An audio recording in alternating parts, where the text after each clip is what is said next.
Hai, kita jumpa lagi pada sesi yang kedua, bincang-bincang santai kita dengan Denisha Eka Rista, seorang anak muda yang mencoba menggeluti dunia usaha, terutama berbasis IT, berbasis online. Baik Denisha, Anda setelah tamat sekolah di Dabo, Anda pindah ke Batam membawa semangat entrepreneurship Anda, dan saya dengar Anda kuliah di Batam. Nah, ini Anda memilih kuliah di mana? Jurusan ekonomi juga atau jurusan apa? Kemudian katanya Anda juga bekerja di Batam. Lalu bagaimana Anda memilih waktu Anda kuliah, kerja, lalu apakah bisnis online Anda teruskan di Batam sekarang? Tentu Batam tantangannya lebih besar dan peluangnya juga lebih besar seperti itu. Silakan. Saya kuliahnya itu di Batam di Universitas Universal di jurusan akuntansi dan juga di akuntansi. Jadi orang keuangan ini dari bisnis ini sudah punya semangat bisnis lalu pindah ke akuntansi. Akuntansi akhirnya jadi karyawan juga tuh akhirnya nantinya. Selain itu di mana lagi? Katanya dua kampus. Iya, di Institut Teknologi dan Bisnis Indonesia itu di Medan di jurusan Teknik Informatika. Kampusnya di Medan, bukan di Batam.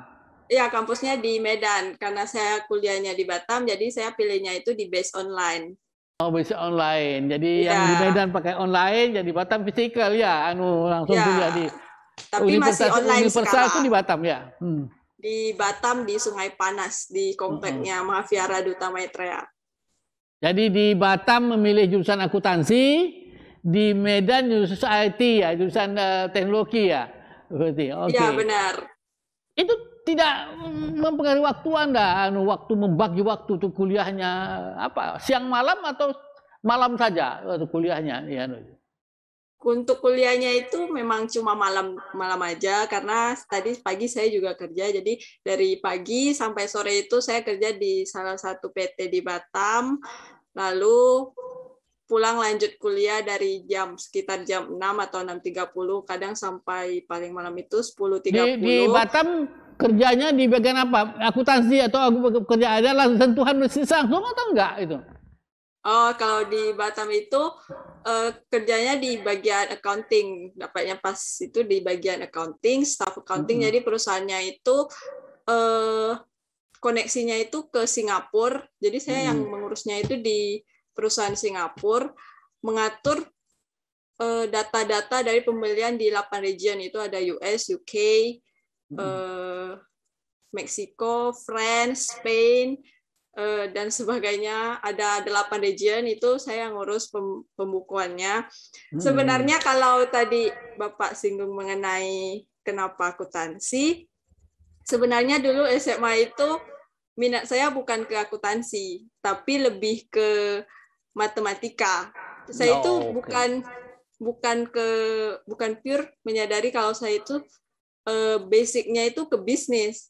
Tapi karena kemarin itu lebih ke iseng-iseng, coba-coba, karena saya merasa semangat anak muda lah ya, ingin mencoba ya seperti itu ya. Iya, explore-nya sana sini gitu kan. Jadi pas ditanya mau masuk jurusan apa, pas mau pemilihan jurusan dari SMA itu sebenarnya minat saya bukan di akuntansi, tapi lebih ke aktuaria. Cuma aktuaria itu nggak ada di Kota Batam. Saya mau lanjutnya kuliah itu sebenarnya minatnya itu di Jawa sana, di daerah Jawa. Cuma orang tua nggak mengizinkan ke daerah sana, jadinya cuma di Kota Batam. Begitu ceritanya. Tempat merantau orang Dabo memang begitu. Kalau merantau ke Batam. Tempat lain tidak berani, tidak boleh ya. Oke. Masih belum berubah mindset orang Dabo tuh ya. Kuliah anak kalau tidak ke Batam sekarang ini. Dulu ketika Pekanbaru, Kota Pekanbaru, yang betul sampai Jakarta. Pada dulu sebelum jauh-jauh dulu itu orang Dabo tuh sudah kuliahnya ke Jogja, ke Bandung seperti itu. Jadi sebenarnya ini oke, baik. Jadi karena kuliah di Batam, ada memilih 2 kampus, satu yang fisikal, ketemu langsung, kuliah langsung, tatap muka, yang satu lagi by online. Seperti itu, dan itu sama sekali tidak mengganggu waktu Anda. Waktu kerja tetap jalan, kuliah tetap jalan, seperti itu.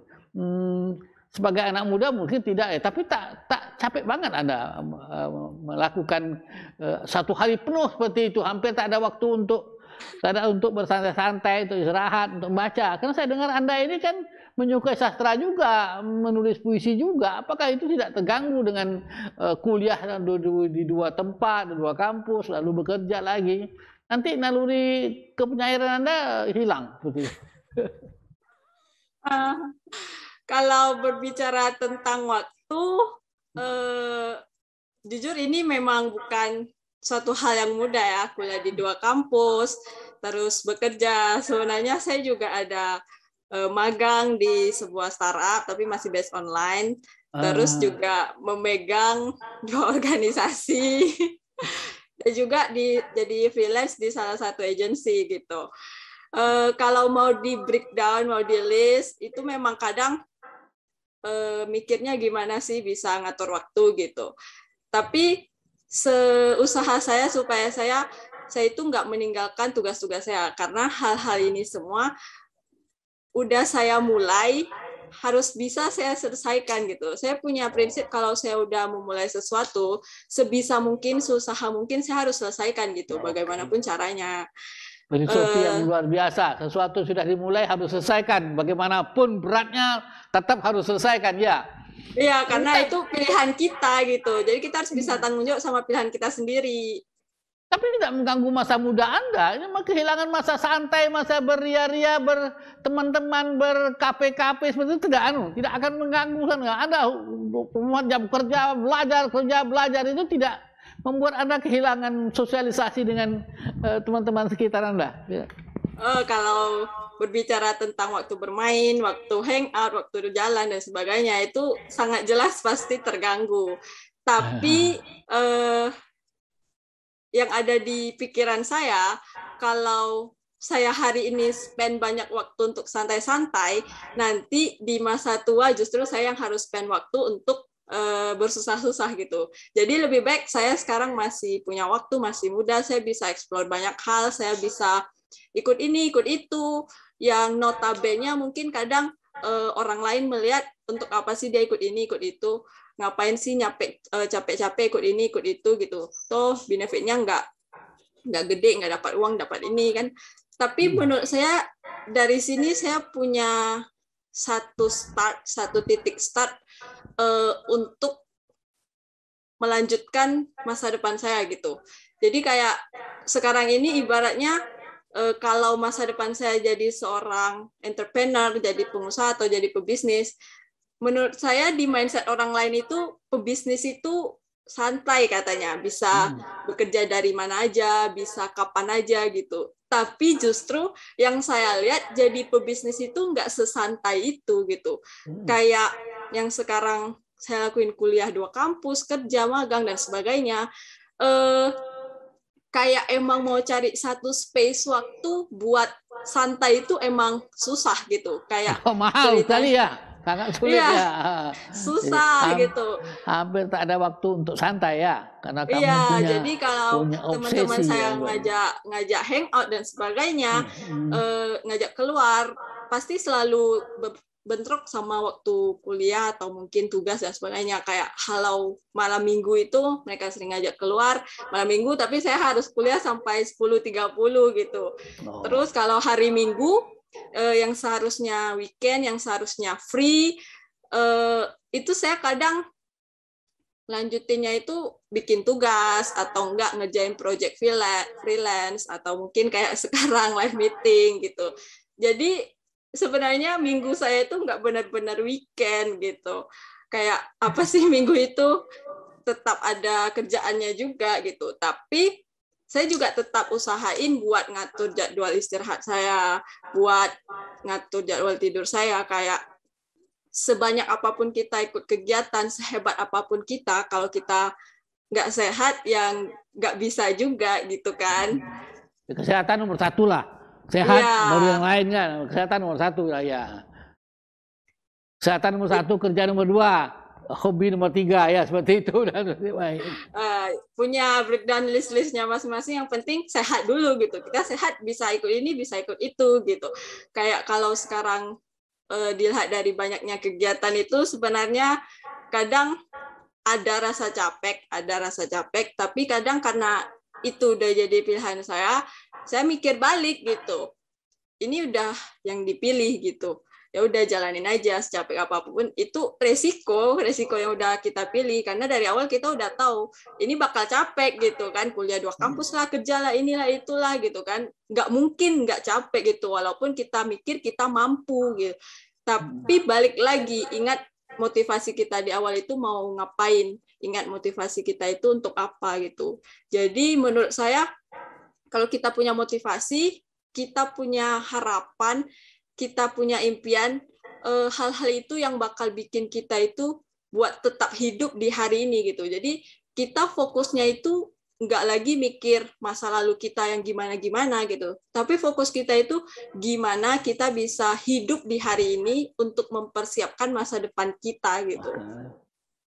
Jadi kamu punya filosofi, artinya ada sebuah target masa depan kamu sudah kamu targetkan, nanti seperti apa jadinya, nanti kita lihat seperti apa ya. Nah, tapi harus dikerjakan sekarang, harus dilakukan sekarang dan tidak boleh membuat tapi anak-anak muda sekarang kan bisa kuliah di kafe-kafe, bisa di mana-mana, bawa laptop kemana-mana. Jadi anak-anak muda sekarang kan tidak juga terlampau kaku. Kamu mengerjakan seluruh tugas-tugas itu di rumah, tidak di luar rumah seperti itu. Kalau saya lebih prefernya ke rumah, soalnya kalau kerjanya di kafe-kafe, apalagi kalau ngumpulnya bareng teman, tujuan awalnya ya bikin tugas, tapi kita nggak tahu kalau udah ngumpul cerita sana cerita sini, jadi tugas itu terbengkalai gitu. Kalau di rumah kan benar-benar fokus ngerjainnya sendiri gitu, nggak ada teman bicara, ada apa-apanya, jadi progresnya itu lebih cepat. Soalnya kalau saya nunda satu pekerjaan saya yang lain itu bakal lebih nambah gitu.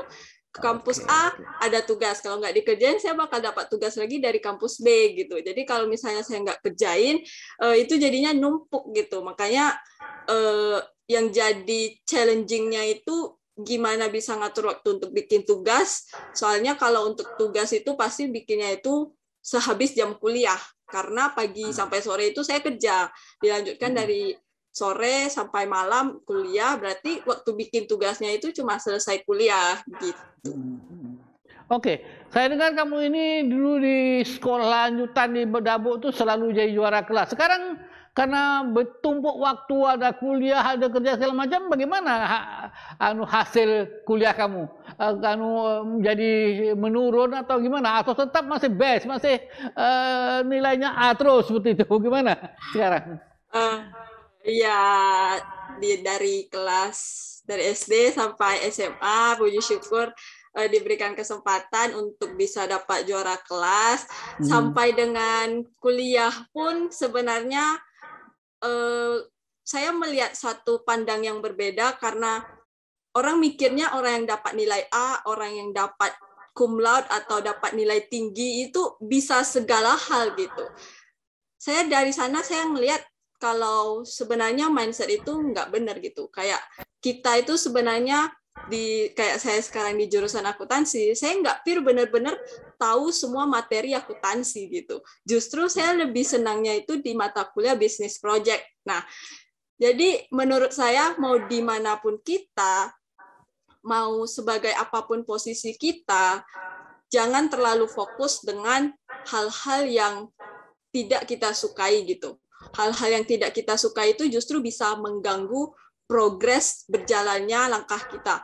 Tapi fokus sama something yang bisa kita dapatkan, something yang bisa buat kita belajar, yang bisa bikin kita grow, itu yang harus kita fokuskan gitu. Tapi dengan catatan tidak mengabaikan hal-hal kecil yang lain gitu. Kalau untuk kuliah sendiri sekarang memang puji syukur juga masih nilainya masih A, masih di atas, nggak usah spill angka ya, masih A, masih aman. Baik. Sekarang kita kembali ke kamu. Saya dengar kamu ini barusan dapat anugerah award, entrepreneur award yang diselenggarakan dalam sebuah perguruan tinggi di Sumatera Barat dan banyak sekali pesertanya. Bagaimana awal ceritanya kamu tiba-tiba ikut perlombaan ini, katakanlah semacam lomba untuk entrepreneurship ini? Sejarahnya seperti apa, modelnya atau ceritanya seperti apa itu? Di tengah-tengah kesibukan kamu bekerja, kuliah, tapi kamu punya ide untuk ikut lomba entrepreneurship seperti itu. Baik.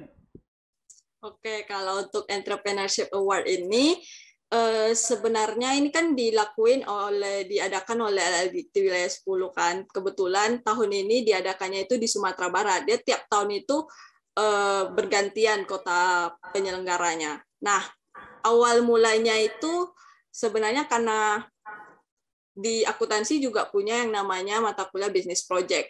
Nah, dosen dapat informasinya itu dari dosennya gitu. Kebetulan si dosen ini mewajibkan seluruh kelompok, jadi dia ngajarnya itu di jurusan akuntansi dan manajemen. Oke, Indonesia. Time membatasi kita. Kita dulu sesi yang kedua ini, nanti cerita award itu pada sesi yang kedua ya, oke ya. Baik, pemirsa sekalian, kita break dulu sesi yang kedua ini. Kita jumpa pada sesi yang ketiga. Highway, kita jumpa lagi pada sesi yang ketiga. Bincang santai bersama Denisa Ekalista.